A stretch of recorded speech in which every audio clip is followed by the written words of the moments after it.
Every cyclist wants comfort and performance in a saddle. But everyone's body is unique. To meet every single rider's demands, we broke new ground. For the first time ever in a saddle, the load-bearing structures have been 3D printed. Digitally captured data is used to perfectly match the saddle's geometry to the rider's body. By manipulating the geometry of the printed structures, we can add variable flexibility to the parts. Combined with our textile seat pad design, the saddle offers the perfect balance of energy transmission, flexibility, and cushioning to provide the best performance at the highest comfort.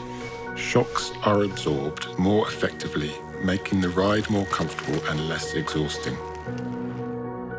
The H350 produces prints that offer excellent quality, accuracy, and high strength. The machine consistently produces the same level of part quality run after run and even across different machines. The Stratasys SAF technology gives us the ability to produce those customized parts at a production scale. The printed parts meet our demands in terms of impact strength, fatigue resistance, and surface quality. And the cost per part is low enough for us to make the idea of customization a reality. The Stratasys H350 has allowed us to realize our ambitions to create a saddle that takes cycling to a new level.